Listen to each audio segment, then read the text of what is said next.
시청자 여러분 안녕하십니까. 희망의 엔진 크라우드 펀딩 강명재입니다. 안녕하세요. 성지아입니다. 자, 오늘 저희가 두 번째 시간인데요. 네. 지난 시간에 크라우드 펀딩이 무엇인지에 대해서 한번 알아봤는데요. 그렇죠. 근데 사실 전 크라우드 펀딩의 용어는 이제 알겠는데 네. 이게 어디서 어떻게 그리고 왜 활용되는지는 아직 잘 와닿지가 않아요. 아, 그래요? 네. 그래서 그런데 한번 박사님 6화 원칙으로 정리 한번 해볼까요? 네. 그럼 네. 성진아 씨가 운 좀 한번 떼어봐 주시겠어요? 자, 그럼 먼저 누가? 누가? 네. 네. 아이디어나 기술은 있지만 네. 돈이 없는 개인이나 법인들이 네. 언제? 자신의 아이디어와 기술을 사업화하고자 할 때 네. 어디서? 인터넷이나 SNS 같은 온라인상에서 무엇을? 자신만이 가지고 있는 기술이나 아이디어를 어떻게? 네티즌들에게 호소하고 설득함으로써 마지막으로 왜? 돈을 모으려는 거겠죠? 네, 대단하십니다. 박수 한번 쳐드릴게요. 감사합니다. 네, 아직 나오시지 않으신 분들이 박수를 네. 쳐주시네요. 감사합니다. 정말 이렇게 정리하니까 저는 확 와닿는 것 같습니다. 네. 그럼 오늘은 실제 사례를 한번 살펴보면서 네. 이 크라우드 펀딩이 어떻게 활용되고 있는지 한번 알아보도록 하겠습니다. 네. 자, 그럼 오늘도 두 분과 함께 하겠습니다. 아시아경영전략연구원의 이정아 소장, 김재식 변호사 나오셨습니다. 어서 오세요. 안녕하세요. 안녕하세요. 안녕하세요. 네.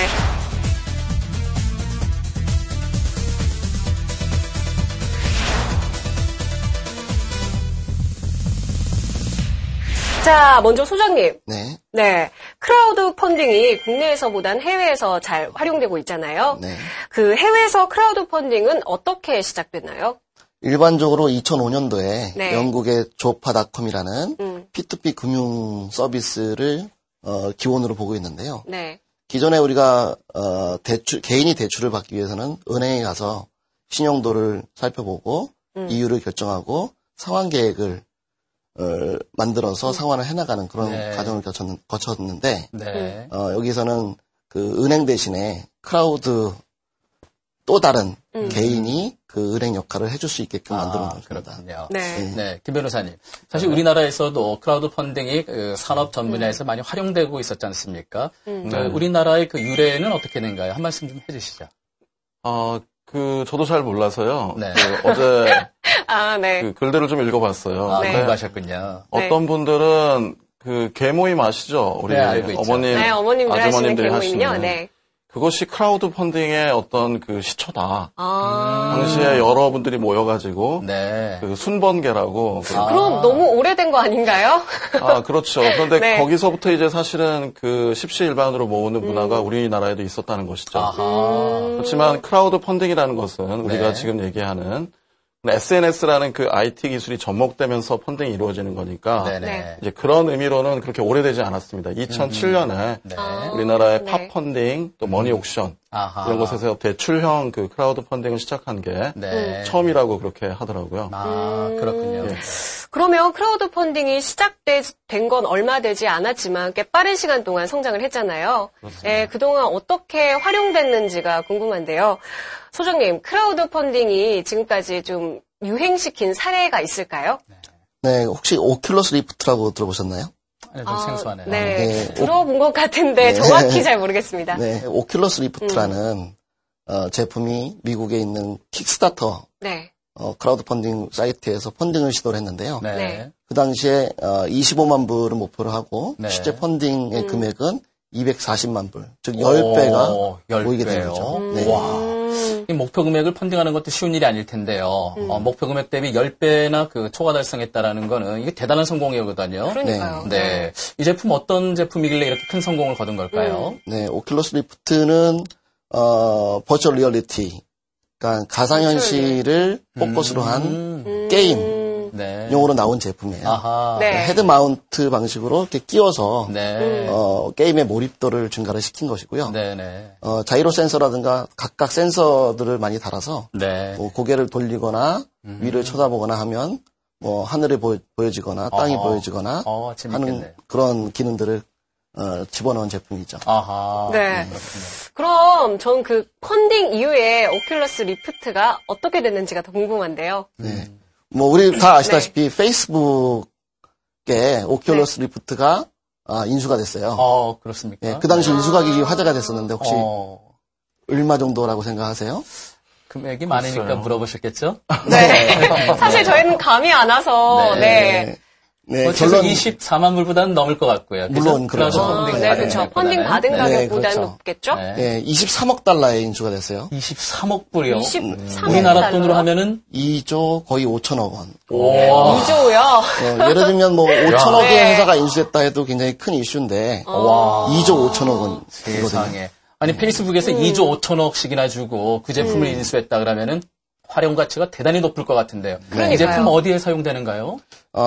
그 인수 이후에 오큘러스 스토리 스튜디오라는 네네. 영화사를 만들었어요. 아, 그러니까 저희가 기존에 영화를 보는 방식은 네네. 러닝 타임이 만약에 90분이다 그러면 네. 극장에 앉아서 러닝 타임 동안 그 누구나 똑같은 스토리를 다 보게 되잖아요. 네네. 이제 만약에 VR 방식의 오큘러스 리프트 영화가 탄생하게 되면 네. 얼마 전이 아니고 꽤 옛날에 네. 있었던 코미디 프로 중에서 네네. 그래 결심했어. 아하, 그래서 듣고 있었죠. 네. 두 가지 방법 중에 하나를 선택하거나 네. 두 가지 경우를 다 보여주지 않습니까? 네, 그렇죠. 그럼 결과가 달라지는 건가요? 그렇죠. 자신 선택에 따라서? 네, 예를 들면 재밌네요. 오큘러스에서 만든 영화를 상영할 때는 네네. 그 오큘러스 리프트를 착용하고 네. 본인이 어떻게 선택하냐에 따라서 네. 누구한테는 러닝 타임이 90분이 될 수도 있고 네. 누구한테는 80분에 끝날 수도 있고 아하. 또 굉장히 호러한 무비가 될 수도 있고 그러니까요. 뭐 굉장히 그건 상상하기에 따라서 굉장히 여러 가지 경우가 나올 수 있겠죠. 근데 정말 언제 개봉될지는 모르겠지만 영화 참 기대되는데 네, 그러네요. 그럼 지금 우리가 사용하고 있는 제품 중에서 이 크라우드 펀딩을 활용한 예는 또 없을까요? 네, 조금 오래된 얘기긴 네. 하지만 네네. 혹시 그냥 이렇게 제품을 보시면 그 시계 아닌가요? 네, 네. 시계 같은데? 네. 네. 시계죠. 네, 네, 네. 잠시만요. 네, 천천히 하세요. 네. 시계입니다. 네네. 아, 시계 맞네요. 네. 네네. 시계로 보이시는데 이 제품은 원래는 아이팟 나노예요. 아, 아이팟 네. 나노. 아.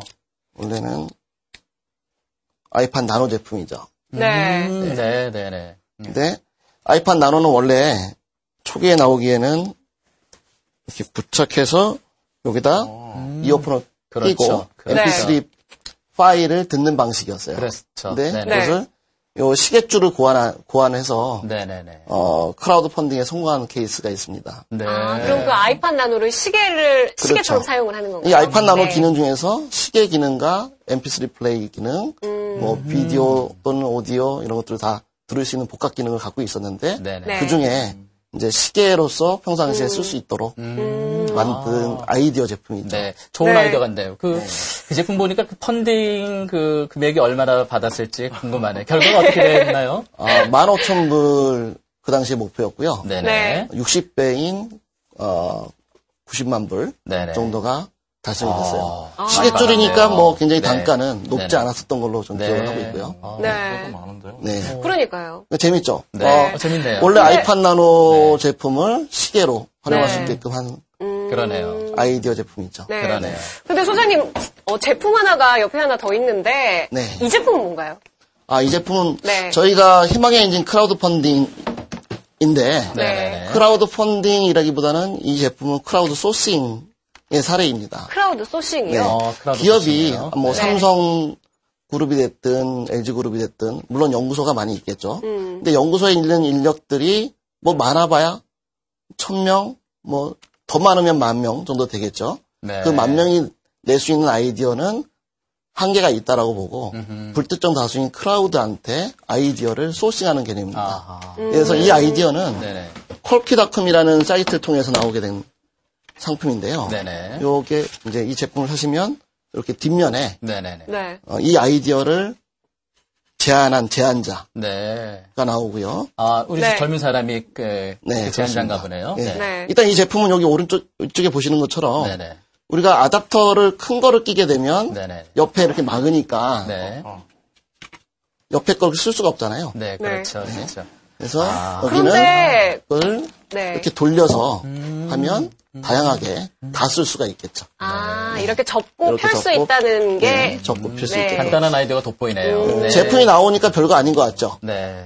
그죠? 네, 근데 저희가 사실 그게 굉장히 대단한 그럼요. 물건 같은 느낌은 안 드는데. 네. 근데 저희가 그전에 그런 불편함을 감수하고 하나를 죽이고 옆에 거 그냥 쓰는 불편하지만 썼지만 지금은 이런 아이디어가 제품화되고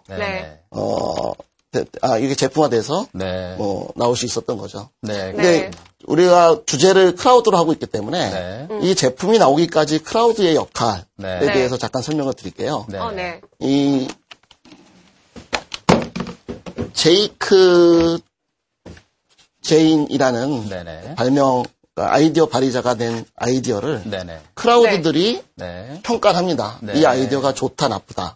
또는 그 크라우드 중에서 어떤 이 디자인력을 갖고 있는 친구는 이 아이디어를 더 개선시키는 디자인 또는 어떤 기능들을 더 그 안에다 추가를 하는 것이죠. 그래서 크라우드들의 검증을 끝낸 아이디어가 전문가들의 평가를 거쳐서 실제 상품이 나오게 되는 것이고 이 상품이 판매돼서 수익을 내면 30% 정도의 수익을 아이디어 발의자 또 찬반 투표에 임한 사람 이 모든 사람들한테 골고루 나눠주는 그런 개념이에요. 그럼 많은 사람들한테 분배가 되는 거네요. 그렇죠. 굉장히 많은 사람들이 하기 때문에 굉장히 작게 되지만 많은 아이디어에 참여할 수 있기 때문에 그만큼 또 기회가 더 많을 수도 있죠. 그렇군요.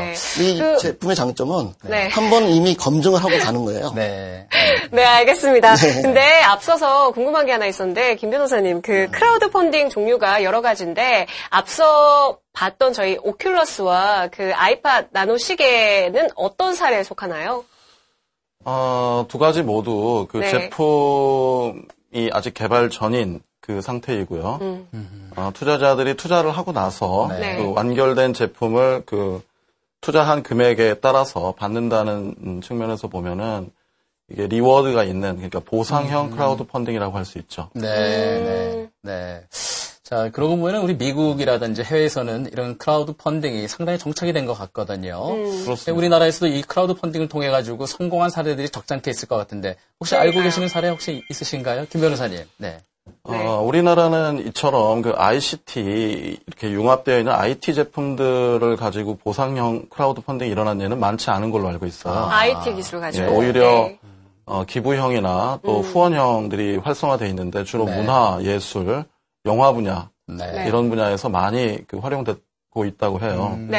최근에 저희 법조계에서도 그 공익법무관인 그 한 분이 그 법학 관련한 책을 하나 썼는데 제목이 누워서 읽는 법률이라는 책입니다. 누워서 읽는 법률이요? 법률. 누워서 법률을 읽어도 다 외우실까요? 법률이 너무 어려우니까 고시 공부를 하시는 분이나 법학에 입문하시는 분들을 위해서 아주 쉽게 그림과 표로서 이제 정리한 책인데 이 책이 이제 많은 인기를 끌었어요.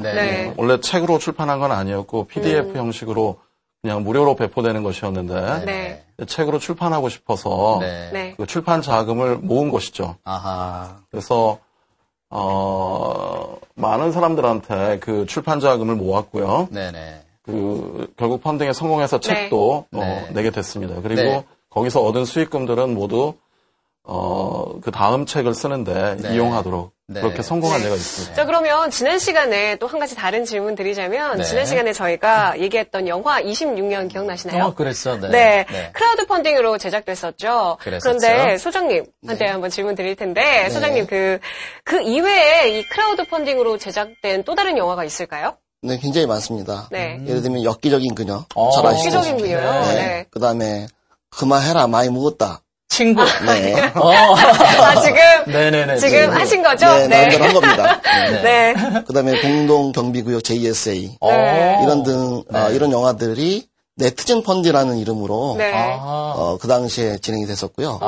그 당시에는 펀딩을 함으로써 투자라는 개념이었어요.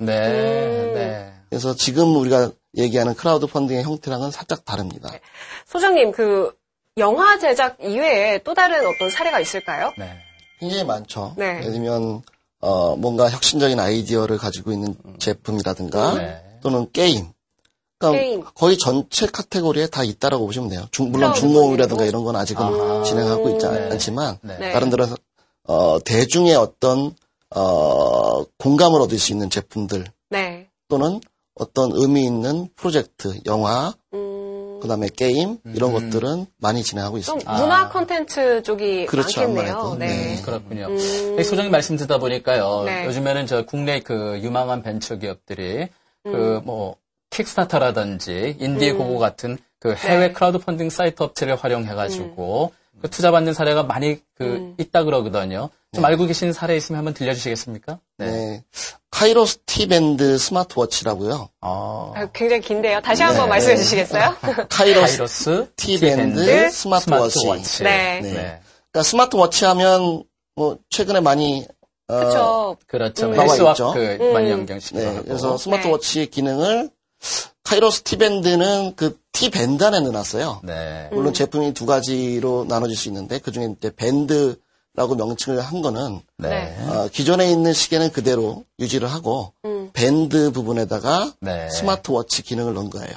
예를 들면 외부에서 문자가 왔다거나 아니면 콜로 아이디가 이 스마트워치 밴드 안에 표시되는 방식이죠. 그래서 뭐 물론 트위터라든가 페이스북에서 어떤 알림이라든가 이런 것들이 있을 때 동일하게 스마트워치 기능을 하고 있습니다. 근데 전 킥스타터는 익숙한데 방금 인디고고 말씀하셨잖아요. 그 인디고고 또한 크라우드 펀딩 사이트인 것 같은데 이 킥스타터와 크라우드 펀딩 이 두 사이가 어떻게 차이가 나나요? 네, 김 변호사님 좀 말씀해 주시겠어요? 네. 그 킥스타터하고 인디고고가 무슨 뜻인지 혹시 아세요? 킥스타터 알 것도 같은데 배우신 것 같은데요. 그러신 것 같습니다. 어제 그 인터넷 서치를 열심히 해봤습니다. 그래요? 네. 킥스타터는 그 모터사이클에 그 페달을 밟아서 이렇게 추진하는 부분이 있잖아요. 그 밟는 행위 자체를 킥스타터라고 한다고 해요. 인디고고는 그 뜻이 제가 보니까 딱히 그 한 단어가 아니고 인디펜던트의 인디와 고고 간다는 그런 뜻이에요. 그러니까 독립된 여러 사람들의 자금을 모아서 그 운영한다 뭐 이런 취지인 것 같아요. 물어보시는 거는 어떤 것이 가장 큰 차이가 있느냐 이렇게 물으신 건데 가장 큰 차이 하나를 말씀드리면 킥스타터는 all or nothing 그 펀드 모델입니다. all or nothing. 그러니까 목표 금액을 전부 채우지 못하면 하나도 가져가지 않는 전부 투자자에게 반환해주는 그런 모델이에요. 반면에 인디고고는 목표 금액에 미달하더라도요. 그 금액을 투자자에게 돌려주는 그런 구조입니다. 김 변호사님 말씀대로라면은요. 한 푼이라도 아쉬운 업체 입장에서는 킥스타터보다는 인디고고를 선택할 가능성이 높을 것 같거든요. 근데 제가 알고 있기로는 그 킥스타터가 인디고고보다 그 펀딩 성공률도 높고요. 그 다음에 여지껏 누적 투자 금액도 한 6배 정도 크다고 제가 들었는데 이건 어떻게 된 건가요? 아주 좋은 질문 해주셨어요. 지금 all or nothing 그 펀드 레이징 모델에 대해서 여러 가지 연구가 있는 것 같아요.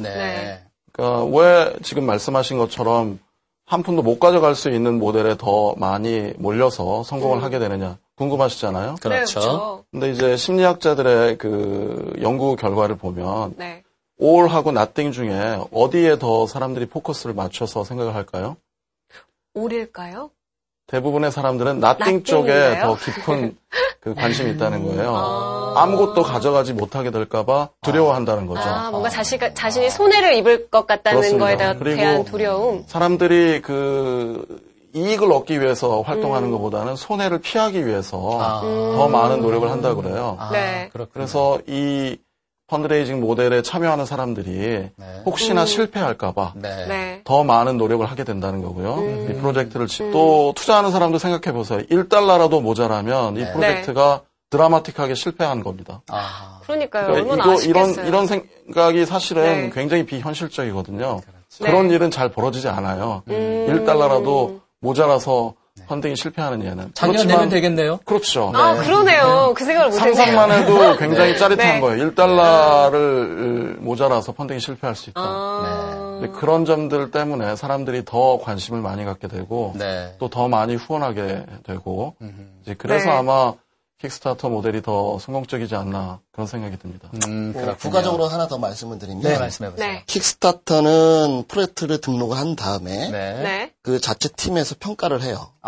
킥스타터에서 과연 성공률이 높은지 나름대로 전문가 평가를 거쳐서 필터링된 상태에서 올라갑니다. 필터링이 있다는 얘기네요. 네, 그리고 인디고는 필터링의 과정이 없는 걸로 알고 있어요. 그 필터링 자체도 크라우드한테 역할을 맡긴 것이죠. 전적인 책임이 크라우드한테 있다는 얘기네요. 그렇습니다. 투자에 대해서. 네. 듣고 보니까 정말 해외의 그 크라우드 펀딩 사이트는 활발히 활용되고 있는 것 같아요. 네, 저희도 그렇죠. 어서 빨리 좀 이 유형이 크라우드 펀딩이 좀 더 활성화될 수 있는 방안이 생겼으면 좋겠습니다. 네, 그렇습니다. 네, 이건 조금 다른 얘기가 될 수 있을 것 같은데요. 네. 그 한국의 휴대폰 제조사들이 휴대폰을 만들 때 꼭 사용해야 되는 기술에 CDMA라는 것이 있다고 합니다. 네, 이 기술을 사용하기 위해서 대한민국의 대기업들이 해마다 미국의 퀄컴사에 수천억씩 로얄티를 지불하고 있다고 하네요. 네. 그런데 아이러니하게도 이 기술을 개발한 기업이 한국의 벤처기업이라고 합니다. 자, 우리나라도 하루빨리 크라우드 펀딩이 제도화되고 정착화되어서 더 이상 우리의 아이디어와 기술이 해외로 나가는 그런 일이 없었으면 하는 바람입니다. 네, 그 제도. 그래서 오늘 초대한 손님이 있습니다. 네, 잠시 후에 만나보시죠. 네.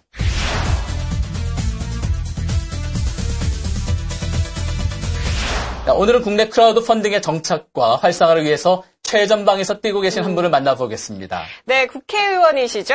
네, 신동우 의원 나오셨습니다. 어서 오세요. 안녕하십니까? 네, 안녕하세요. 네, 반갑습니다. 네, 지금까지 저희들은 크라우드 펀딩이 왜 국내에서 정착되지 못하고 있는가에 대해서 얘기를 나눠봤거든요. 아무래도 우리나라에서는 관련 제도와 법이 없다는 게 문제인데요. 그 신 의원님께서는 크라우드 펀딩과 관련한 그 법에 대해서 대표 발의하신 거로 알고 있는데 혹시 이 일에 나서게 되신 특별한 계기가 있을까요? 네, 지금 사실은 창업을 쉽게 해야 한다는 것을 다 느끼면서도 그렇죠. 제도적 뒷받침이 안 돼서 굉장히 애를 먹고 있습니다. 그렇죠. 선진국에서는 이미 여기다 법 제화를 시작을 해서 많이 진전이 됐는데 저희가 사실은 좀 늦었습니다. 그렇죠. 그런데 발의된 뒤로도 아직 진척이 잘 안 돼서 죄송스럽게 생각합니다. 그렇죠. 의원님 한 가지 여쭤봐도 되겠습니까? 네. 이 법안이 만들어진 지가 꽤 되었다고 알고 있는데 특히 또 이 자본시장법 편의 투자 중개업 조항을 개정을 해서 온라인 소액 투자 중개업자라는 이런 새로운 직업을 만드는 법안 아니겠습니까? 그렇습니다. 이 법안이 왜 이렇게 통과가 잘 안 되고 있는 것인가요? 제가 이제 대표 발의한 것은 2013년도 7월인가 이거 벌써 한 1년 반 됐습니다. 그런데 그 이전에 먼저 발의된 금융관계 법안이 꽤 많이 있었습니다. 그러니까 이제 먼저 발의된 것 위주로 해야 되지 않겠는가라는 논의가 우선 있었고요. 두 번째로는 여러분 기억하시겠습니다만은 2014년도 1월에 그 카드 개인정보 유출 사고가 났었어요. 그러다 보니까 이 신용정보법에 집중을 할 수밖에 없었어요. 그래서 거기에 몇 달 후에 또 잡아먹었는데 그러고 나서 세월호가 터졌어요. 이게 국정 전반에 사실 영향을 줬습니다.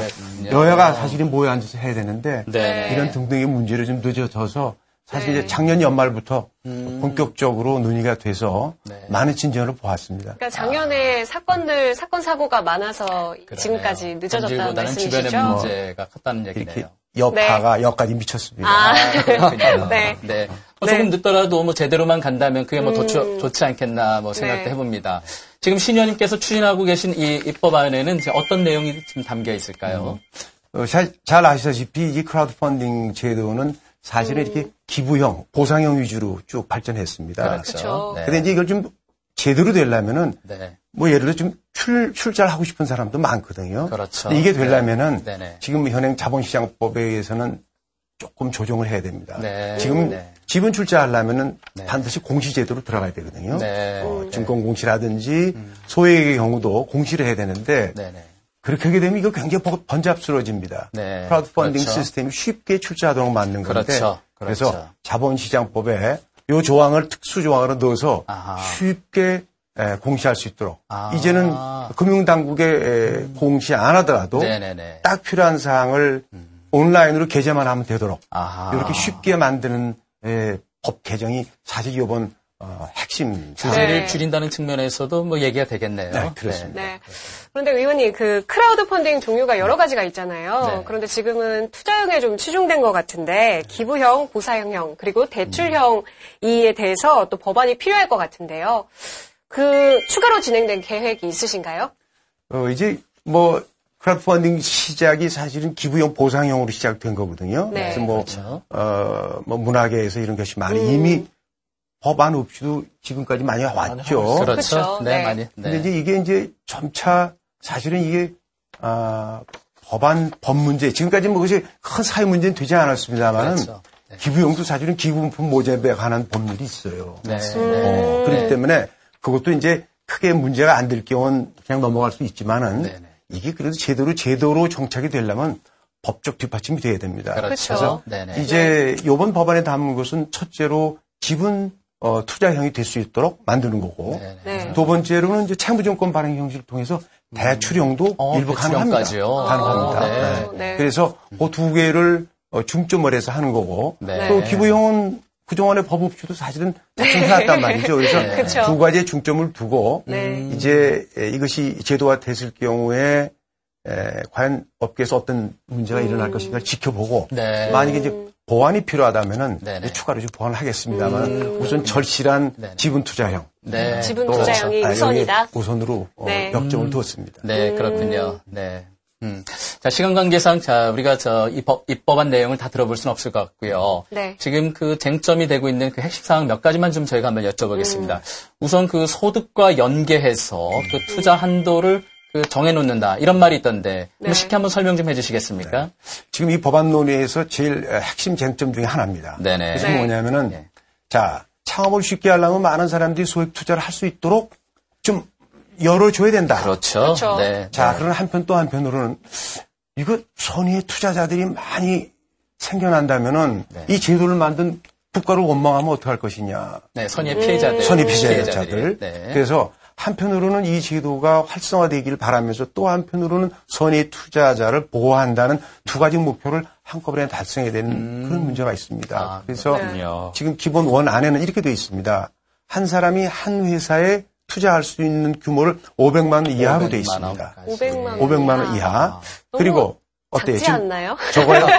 돈이 많으신 분이 돈 많이 나시는 것 같아요. 500만 원 이하라고 하면 이게 한도니까. 이제 크라우드 펀딩 제도의 특징이 하나가 모든 사람들이 집단 지성을 이용해서 소액으로 출자하도록 만들고 이게 실패할 확률이 굉장히 큰 사업 아닙니까? 좋은 아이디어가 물론 성공할 경우에는 큰 대박이 나지만 실패도 많이 하죠. 그럴 때 아마 그 정도 내가 술 한잔 먹었으면 치지 하고 넘어갈 수 있을 정도의 규모로 많은 사람이 출자하도록 하는 게 이게 목표입니다. 그러니까 너무 큰 규모일 경우에는 데미지가 있지 않겠어요? 그런데 의원님 그 소득에 따라서 그 500만 원, 1000만 원, 2000만 원 이런 식으로 한도를 규정하는 것이 이제 의원님의 그 법안 내용인 것으로 보이는데요. 법안 내용을 제가 좀 더 설명할게요.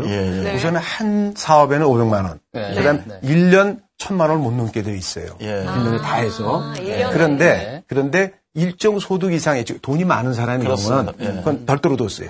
돈이 많은 사람의 경우는 2천만 원까지 투자하도록 하자. 자, 이렇게 원안이 돼 있다 보니까 업계에서는 지금 뭐로 한도를 둡니까? 자기 책임하에서 하는 건데 좀 풀어주십사라는 얘기가 있어서 이게 지금 굉장히 논의의 초점 중에 하나가 사실입니다. 제 개인적인 생각도 우리나라에서는 그 자기의 소득을 어디에다가 이렇게 알린다는 것이 상당히 조금 잘 하기 어려운 일 중에 하나인데, 말씀하신 것처럼, 소득을 입증을 해서. 변호사님들이 좀 그래요. 저희는 없기 때문에. 저희들은 유리지갑이고요. 제가 투자를 할 수 있을 만큼 많이 돈을 벌고 있지는 않아요. 근데, 투자를 하려는 분들이 소득을 입증하라고 한다면 사실은 조금 주저하지 않을까. 자신의 소득이 이렇게 노출이 될 수 있기 때문에 그런 좀 우려가 있는 것 같아요. 귀담아 듣겠습니다. 다음 논의할 때 지금 업계에서 그런 얘기가 있었기 때문에 저희 그 사항도 지난번 소위 때 우리가 논의했었어요. 업계에서는 이런 걸 희망한다. 그러나 이제 많은 의원님 중에 논의 중에서는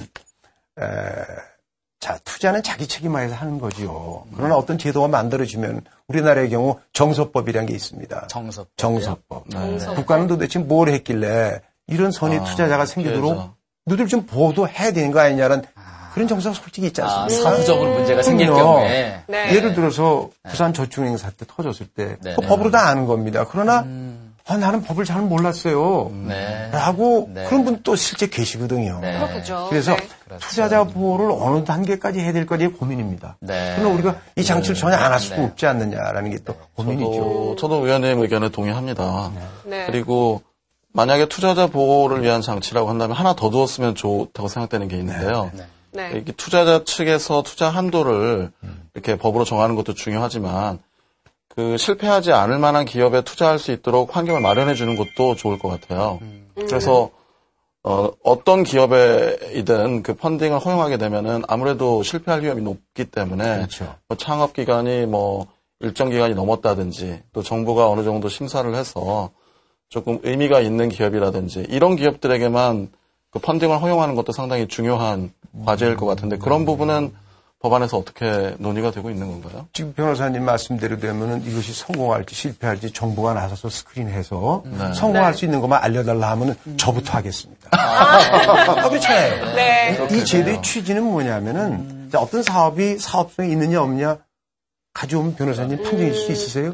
누구도 못 합니다. 그렇죠. 그런데 집단지성 많은 사람이 그 사업을 보니까 분명히 이게 안 될 것 같다는 사람도 있고 될 것 같다는 사람이 있는데 될 듯하다 싶은 사람이 많으면 그거 되는 겁니다. 시장에서 반응이 있는 거죠. 그렇죠. 이런 대중의 판단을 받자라는 것이 이 크라우드 펀딩의 두 가지 의미가 있습니다. 하나는 소액 투자를 많이 받자는 것도 있지만은 소액 투자가 올 때는 그 사업 아이디어에 대해서 많은 사람들이 보고 긍정적 신호를 보냈다.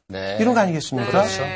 그래서 근본적으로 사업성이 있다 없다는 거에 대해서 정부는 나설 수 없습니다. 그러면은 그건 정부가 책임져야 되는 되기 때문에. 말씀이시네요. 우리 국민들의 양식과 수준을 믿자. 이런 말씀이시군요. 양식과 수준을 믿자. 한편으로 자본주의에 충실하자는 말씀이신 것 같기도 그런 하고요. 말씀도 됩니다. 결국 이번에 법안이 통과하게 되면은 그 온라인 소액 투자 중개업이라는 새로운 직업이 생기게 되거든요. 자, 이러한 제도가 이제 많이 활성화된다면 우리 경제에 어떤 영향을 미치게 될 거라고 보십니까?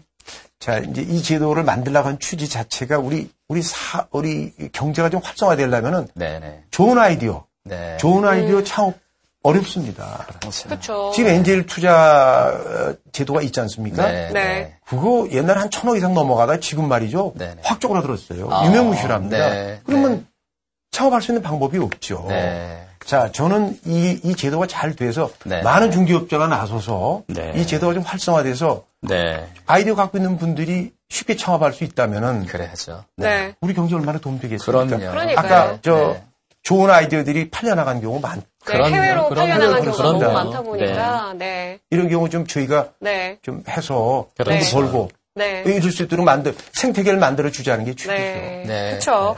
사실 국내 유망한 그 벤처 기업들도 빨리 이 법안이 통과되길 기다리고 있는데요. 그 앞으로 2월 임시국회에서도 꼭 통과될 수 있길 바라는 마음인데 끝으로 향후 크라우드 펀딩에 대해서 좀 더 특별한 계획이 있다면 말씀해 주시겠어요? 우선은 이 법안을 통과시킨 겁니다. 그런데 지난번 소위에서도 여야 간에 중요 쟁점에 대해서는 거의 다 토론이 됐어요. 이제 아까 몇 가지를 최종 판단을 못했을 뿐인데 지금 아마 저희 희망은 2월 국회에서 아마 최종 본회의는 3월 3일 날 예정되어 있습니다. 3월 3일. 그날 법안 통과를 이제 두드리는 날인데 그날 이제 본회의에 넘어갈 수 있도록 제가 우리 야당 의원님들과도 충분한 협의를 통해서 될 수 있도록 최선 노력을 하겠습니다. 기대해 보겠습니다. 알겠습니다. 그렇습니다. 우리는 지금 크라우드 펀딩이라는 새로운 경제 모델을 열어가는 첫 단추를 끼고 있습니다. 부디 이 제도가 잘 정착되고 활성화되어서 지금 침체에 빠진 우리의 경제를 다시 살리는 계기가 되었으면 하는 바람 간절합니다. 신동우 의원님 오늘 나와주셔서 감사합니다. 감사합니다. 감사합니다.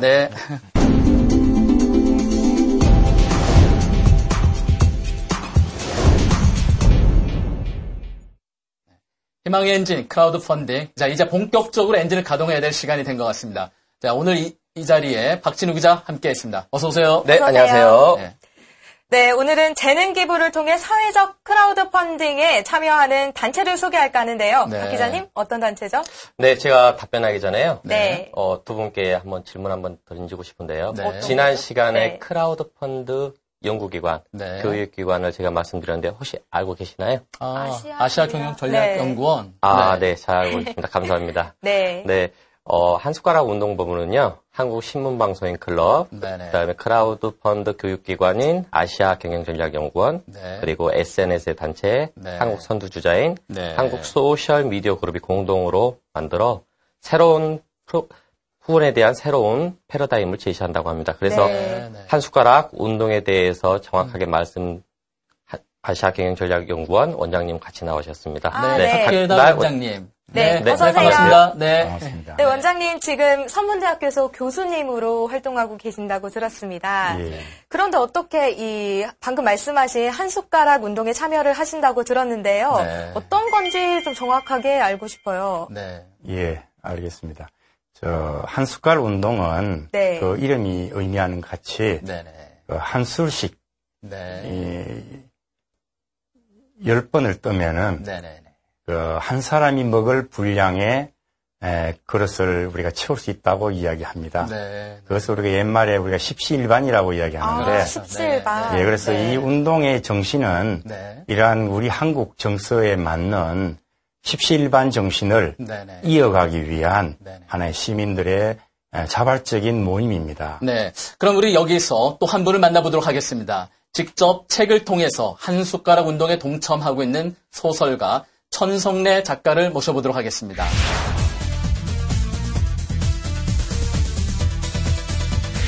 네, 작가님은 베스트셀러 작가시기도 하지만 또 외대 교수로 법무연수원에서 일을 하신다고 들었습니다. 문학 강의를 하고 있습니다. 그런데 이 한 숟가락 운동에는 어떻게 참여를 하게 되셨나요? 저는 전업 작가로 30여 년 동안 생활을 하고 있습니다. 그렇군요. 대한민국에서 전업 작가로 생활을 한다는 것이 상당히 어려운 현실이거든요. 특히 이 작가 입장에서 누군가를 돕는다라는 것은 정말 상상하기 어려운 일입니다. 그런데 이번에 이제 제가 동참을 하게 된 것은 특히 우리 아시아 경영전략연구원에서 이번에 그 한 숟가락 운동을 정리하고 있지 않습니까? 그렇죠. 거기에서 저는 이제 재능 기부를 한다는 얘기를 듣고 제가 여기에서는 제가 얼마든지 소설로서 재능을 기부할 수 있겠구나 이런 생각을 하게 돼서 제가 직접 USB를 가져왔습니다. 직접 가지고 나오신 건가요? 거기에 그럼 쓰신 원고가 담겨져 있는 건가요? 그렇죠. 제가 오랫동안 살고 가다듬은 작품이 여기에 있는데요. 어떻게 보면 이 USB가 작고 단단해 보이고 초라해 보일지 모르지만은 여기에는 그 2015년을 달굴 판도라 상자가 숨어 있습니다. 박진우 기자님 지금 눈빛이 반짝하셨습니다. 그래서 이 판도라 상자를 숨어있는 판도라 상자를 찾아내는 몫이 바로 우리들의 몫이 아닐까 저는 이런 생각을 해보게 됩니다. 그렇군요. 그러니까 작가님은 사회 참여형 크라우드 펀딩에 이제 책을 통한 재능 기부로 활동을 하신다는 거네요. 네, 그렇습니다. 저는 이 크라우드 펀드에 대해서 두 가지로 말씀을 드릴 수 있을 것 같습니다. 하나는 이게 맞춤형 펀드거든요. 사실.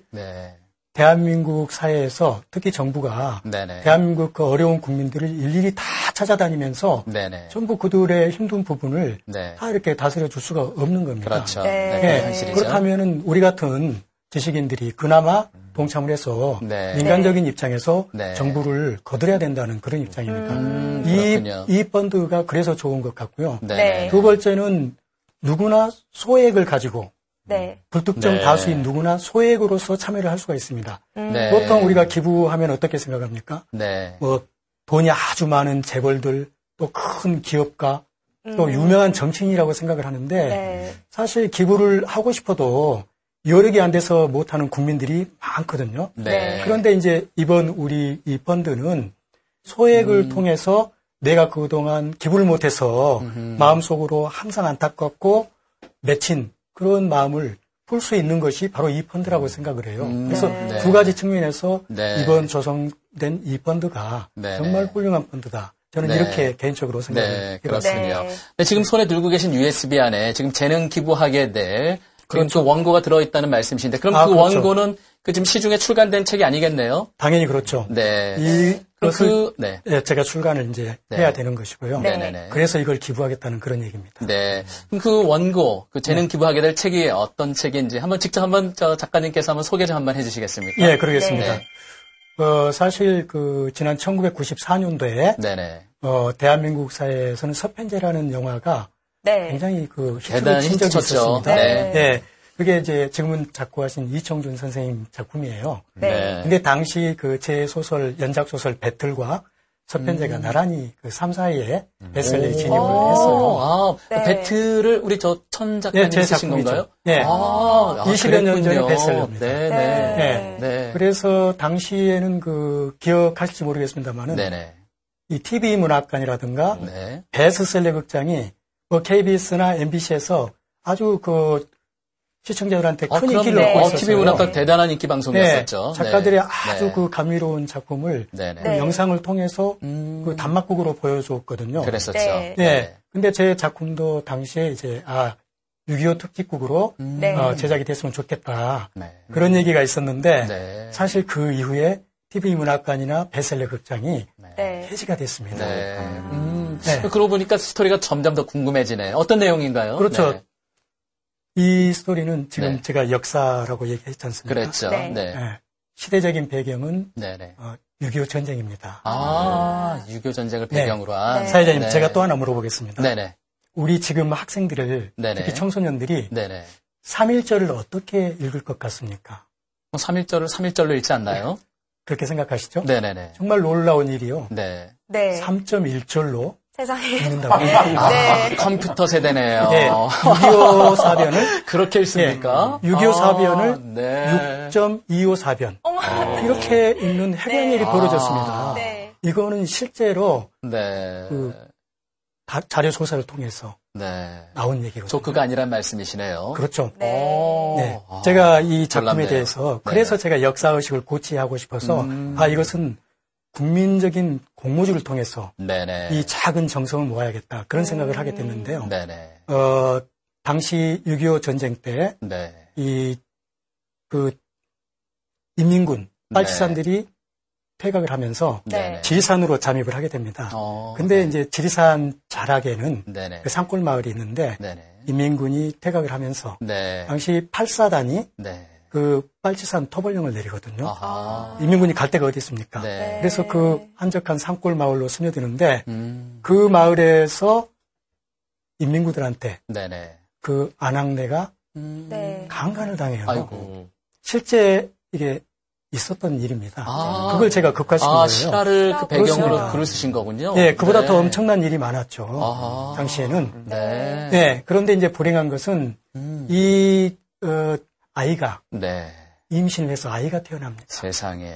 어떻게 보면은 이 아이는 원치 않은 아이인데 우리 민족 상잔의 상처의 결과라고 그런 생각을 해요. 그런데 또 아이러니한 것은 이 어머니가 내 핏줄이지만 어떻게 보면 이 아이는 원수의 자식 아닙니까? 그렇죠. 그래서 사랑할 수도 버릴 수도 없는 겁니다. 그러던 차에 기가 막히네요. 그 마을 사람들이 이 애가 인민군에 씨라는 것을 알게 됩니다. 아이고 세상에. 더욱이 이 아이는 그 마을에서 전혀 살 수가 없게 되는 거죠. 그렇죠. 그래서 결국은 가출을 하게 되고 이 아이 마음이 참 감동적인 것은요. 이 애가 내가 어떻게 하면 우리 아버지가 인민군이고 내 아버지는 여럿이라고 얘기를 합니다. 왜요? 윤관을 당했기 때문에 내 아버지가 하나일 수 없다. 나는 이 죗값을 이 핏줄인 내가 조금이라도 씻어야 되겠다라고 해서 어머니의 관은 목공소에서 일을 하면서 어머니의 관, 언젠가는 돌아가실 부음을 듣게 될 거라고 생각을 해서 어머니의 관을 아주 정성껏 갈고 가다 듬습니다. 그리고 오치를 하고 틈틈이. 그러던 어느 날 이제 어머니의 부음을 듣게 되는 거죠. 그래서 거기에 등장하는 소리꾼 사내가 있습니다. 이 서편제에서는 소리꾼이 한을 노래하는데 인위적으로 이제 청산가리를 통해서 눈을 멀게 하거든요. 그 작품이 인위적이라면 제 소설에서 등장하는 소리꾼은 6.25 전쟁의 상처, 한을 담은 저절로 배어나오는 소리꾼입니다. 그 소리꾼과 같이 이제 어머니 부음을 듣고 리어카에다가 관을 싣고 어머니의 장례를 치르기로 하면서 이동하는 그런 장면이 소두가 되겠습니다. 우리 이 붉은 돌 이 책도 많은 사람들이 참여해가지고 좋은 결실을 좀 맺어봤으면 좋겠습니다. 작가님, 그래야죠. 이 수익금 어디다 쓰실 생각이세요? 물론 이 펀드의 매력이 바로 1:1 맞춤 펀드라고 제가 앞에서 말씀드렸잖아요. 네네. 네, 저는 이미 정해져 있습니다. 그래요? 네. 제 주위에 밝혀주셔도 되겠나요? 네, 그러겠습니다. 이 자리에서, 제 주위에 사는 학생인데요. 이 학생은 자폐증으로 어린 시절부터 고생을 했다고 합니다. 그래서 거의 일상생활이 어려울 정도가 됐고 또 작년에는 그 다니던 학교까지 자퇴를 했다고 그래요. 아이고. 이 아이를 우리가 끌어주지 않으면 누가 끌어주겠습니까? 그래서 저는 뭐 이 아이를 돕고 싶고 아까 그 사자님 만부 제가 얘기 드렸지 않습니까? 정말 그 정도의 그 참여가 답지를 한다면 저는 요즘 청소년, 중고생들의 흡연이 대단히 심각하다고 저는 얘기를 듣고 있습니다. 그렇죠. 이 아이들이 10년, 20년 뒤에 사회적 비용이 얼마나 많이 발생하겠습니까? 지금 우리 그 지식인들이 뭔가 참여를 해서 지금 이끌어주지 않으면은 우리 사회의 큰 문제로 대두가 될 것이라고 생각을 해요. 그래서 저는 많은 분들이 좀 참여를 해주셨으면 고맙겠다. 이 말씀을 끝으로 당부를 드리고 싶습니다. 수익금 전부 다 전액 당연한 기부. 것이죠. 당연히 정말 좋은 뜻을 갖고 계시네요. 기부를 하는 겁니다. 우리 곽 원장님, 우리 지금 옆에서 우리 천성래 작가의 그 말씀을 좀 들어봤는데요. 우리가 얼마나 좀 기대해 볼 수 있을까요? 한번 말씀해 주시고 아울러 좀 마지막으로 좀 응원의 말씀 한마디 부탁드리겠습니다. 그렇습니다. 우선 먼저 이게 저희 운동에 처음으로 참여를 흔쾌히 승낙해 주신 우리 손 작가님께 너무 감사드립니다. 그렇군요.